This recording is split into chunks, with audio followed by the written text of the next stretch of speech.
Start करते हैं sound को। अभी तक हम लोग साउंड के अंदर बहुत सारी चीजें देख चुके हैं। उसका मेन जो पार्ट था वी हैव ऑलरेडी कवर, कैसे जनरेट हो रहा है और कौन सी वेव्स है। आज हम इसका सबसे और भी ज्यादा इंपॉर्टेंट पार्ट, और ये बोल दीजिए कि इस चैप्टर का पूरा बेसिक खत्म करने वाले, that is the characteristics of sound waves. ठीक है, right, the characteristics of waves.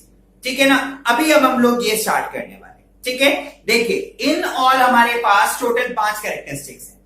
ठीक है, सबसे पहले फिगर देखेंगे, दो को कंपेयर करूंगा, दोनों के अंदर डिफरेंसेस चलाऊंगा, फटाफट समझ में आएगा। ठीक है, सबसे पहली कैरेक्टरिस्टिक्स लेता हूं मैं वेवलेंथ को। ठीक है, बहुत सिंपल वे में समझाने वाला हूं। बुक की कोई डेफिनेशन याद नहीं करनी है, रटना नहीं है उन चीजों को। ठीक है, समझ जाओगे तो अपने आप कर लोगे, डेफिनेशन अपने आप करना बना लोगे। ठीक है, राइट, वर्ड को तोड़ेंगे, चीजों को समझेंगे। ठीक है ना। वेवलेंथ, वेवलेंथ का मतलब यहां से वर्ड तोड़ना स्टार्ट करो। वेव जो साउंड की थी और उसकी लेंथ कितनी होगी, that is known as wavelength. ठीक है, अब इधर देखो फिगर के अंदर वेवलेंथ क्या होगी, एक पूरा चक्कर काटने में कितनी वेव कंज्यूम हुई। ठीक है, उसकी क्या लेंथ होगी एक पूरा चक्कर काटने में, that is known as wavelength. वो चीज क्या कहलाएगी, वेवलेंथ। देखिए ये एक वेव, ये दूसरी वेव, इसकी वेवलेंथ बहुत ज्यादा है, इसकी वेवलेंथ कम है, this is known as wavelength. ये चीज क्या कहलाती है, वेवलेंथ कहलाती है। सेकेंड डेफिनेशन वो भी देखते हैं, दो consecutive crust, these are crust, ठीक है, और दो कॉन्जिक्यूटिव ट्रफ, उन दोनों के बीच का जो डिस्टेंस है, this is also known as wavelength. ये चीज क्या कहलाती है, ये भी चीज वेवलेंथ से डिफाइन कर सकते हैं। ठीक है, तो यहां पे वेवलेंथ कम हो गई, यहां पे भी वेवलेंथ कम हो गई, और यहां पे मेरी वेवलेंथ ज्यादा है। ठीक है, यहां से हम लोग इजीली कंपेयर कर सकते हैं। वेवलेंथ को डिनोट किया जाता है लैम्डा से, और उसकी जो एसआई यूनिट है it is metre. Second thing is amplitude. ठीक है, सेकेंड वन इज एम्पलीट्यूड, कितना तेजी से ऊपर गई। ठीक है, right, that is known as amplitude. ठीक है ना। देखिए the maximum displacement from the mean position, ये इसकी मीन पोजीशन, और इससे मैक्सिमम कितना ऊपर या कितना नीचे जा सकते हैं, वो चीज क्या कहलाएगी, एम्पलीट्यूड। तो इसका एम्पलीट्यूड क्या हो गया, ये, this is known as amplitude. ठीक है, राइट। अब देखिए यहां पे एम्पलीट्यूड इतना और यहां पे एम्पलीट्यूड की वैल्यू ज्यादा है। ठीक है, राइट, तो this is known as amplitude. तो मीन पोजीशन से कितना ऊपर कितना नीचे, ठीक है, that is known as amplitude. Number 3 देख, टाइम पीरियड। ठीक है, the time taken to complete one oscillation, एक चक्कर काटने में कितना टाइम लग रहा है, that is known as time period. या ये बोल दूं कि एक वेवलेंथ का टाइम कितना, दैट इज टाइम पीरियड, क्योंकि एक वेवलेंथ ही तो एक चक्कर है, और इसी चक्कर को पूरा करने में कितना टाइम लग रहा है, that is known as time period. ठीक है, यहां वेवलेंथ लंबी, टाइम ज्यादा, यहां वेवलेंथ कम, टाइम कम।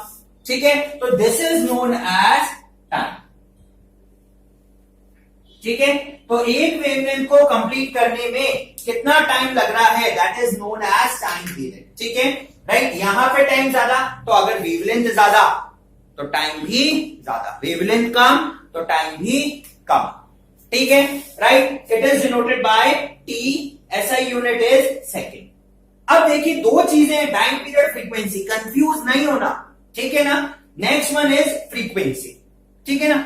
अब देखो मान लो मेरी वेव को, ठीक है ना, टोटल टाइम 1 सेकेंड के अंदर, ठीक है, 1 सेकेंड के अंदर कितने उसने चक्कर काटे, कितनी उसकी वेव आई, वो क्या कहलाएगी, फ्रीक्वेंसी। सपोज करो यहां से यहां तक लगा था 1 सेकेंड, ठीक है, यहां से यहां तक लगा था 1 सेकेंड, और 1 सेकेंड के अंदर देखो कितनी वेव्स आई हैं, 1 2, तो इसकी फ्रीक्वेंसी क्या हो गई, 2। ठीक है, तो इसका मतलब एक चक्कर काटने में कितना टाइम लगा, टाइम पीरियड, और वही वेवलेंथ, और 1 सेकेंड के अंदर कितने चक्कर काटे, that is known as frequency. ठीक है, देखिए अब एक एग्जाम्पल लेता हूं जनरल।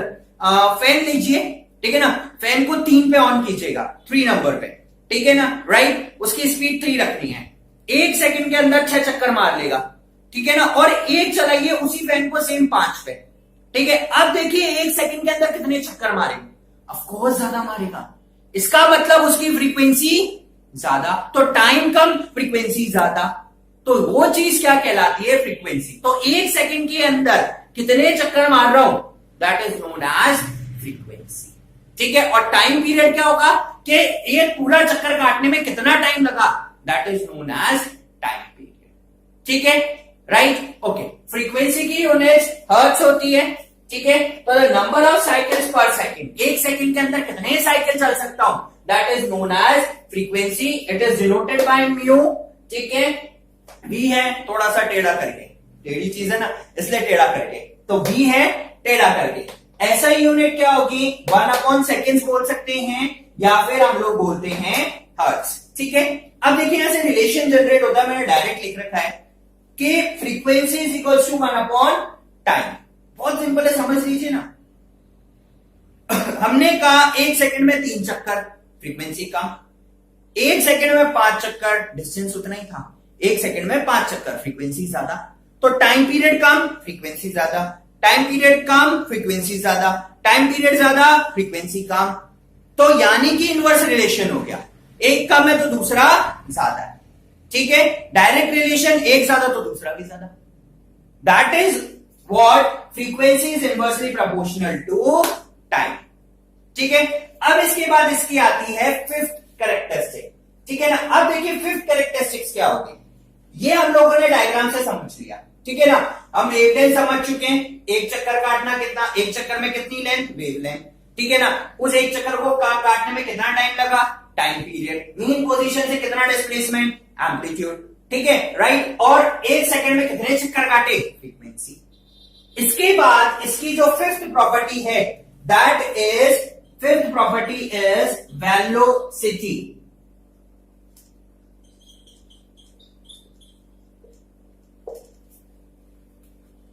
ठीक है। सिंपल, वेलोसिटी का मतलब डिस्टेंस अपॉन टाइम।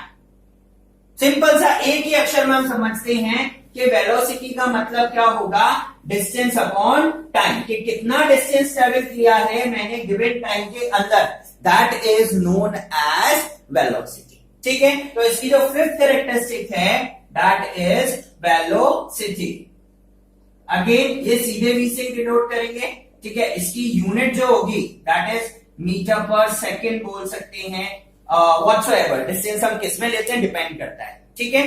तो वेलोसिटी का मतलब क्या हो गया कि कितना डिस्टेंस ट्रैवल किया है वेव ने, मैं वेव की बात कर रहा हूं, गिवन टाइम के अंदर या फिर यूनिट टाइम के अंदर, that is known as velocity, ठीक है। और यही चीज क्या कहलाती है, वेलोसिटी ऑफ अ वेव, कि वेव कितनी तेजी से ट्रैवल। देखो अब अपन इसका रिलेशन निकालते हैं, इन सबके बीच में इंटर रिलेशन क्या है, ठीक है ना। वेलोसिटी को v से, राइट। अच्छा यहां पे थोड़ी सिंप्लिसिटी के लिए मैं फ्रीक्वेंसी को आप लोगों को f से डिनोट करवा देता हूं, ठीक है ना। तो फ्रीक्वेंसी को f से डिनोट किया, ठीक है। Velocity distance, distance of wave किसमें काउंट होती है, लैम्डा में। टाइम कितना लग रहा है, t, राइट। तो v is equal to lambda upon t। इस चीज को मैं ऐसे भी लिख सकता हूं, lambda into 1/t। Then what is 1/t, देखिए व्हाट इज 1/t, फ्रीक्वेंसी, ठीक है।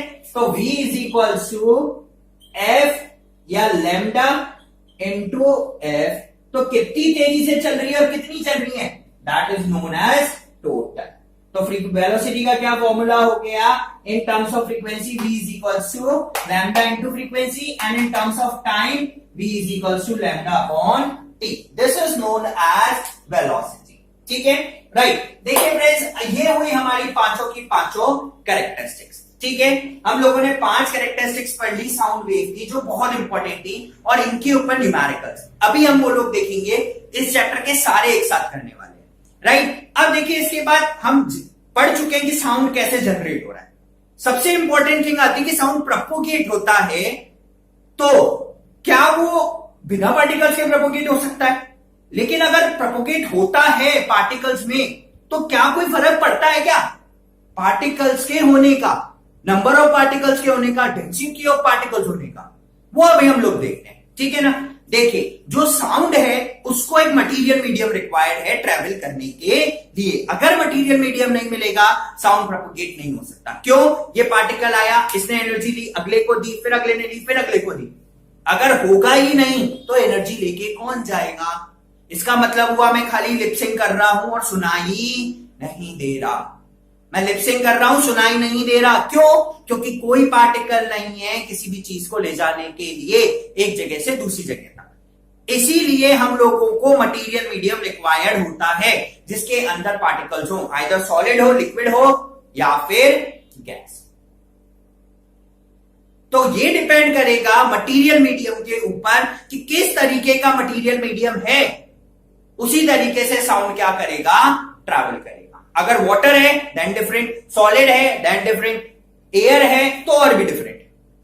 तो हर मटेरियल मीडियम के पार्टिकल्स के ऊपर डिपेंड करेगा कि साउंड कितना प्रोपोगेट कर रहा है, ज्यादा करेगा कम करेगा, स्पीड ऑफ साउंड किसमें ज्यादा होगी कम होगी। तो ये कुछ फैक्टर्स हैं which determine the quality of the sound और which determine the type of a sound जो हम लोग रिसीव कर रहे हैं। अलग अलग मीडियम से अलग अलग तरीके से रिसीव करेंगे।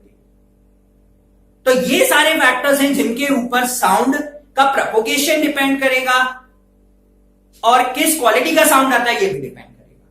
तो साउंड को मीडियम रिक्वायर्ड है ट्रैवल करने के लिए। तो फ्रेंड्स, ये थी हमारी आज की वीडियो जिसके अंदर आप लोगों ने कैरेक्टरिस्टिक्स ऑफ साउंड पढ़ा और किन पैरामीटर्स के ऊपर साउंड डिपेंड कर रहा है। इसकी नेक्स्ट वीडियो के अंदर हम लोग देखेंगे कुछ और important facts about the sound और मोस्ट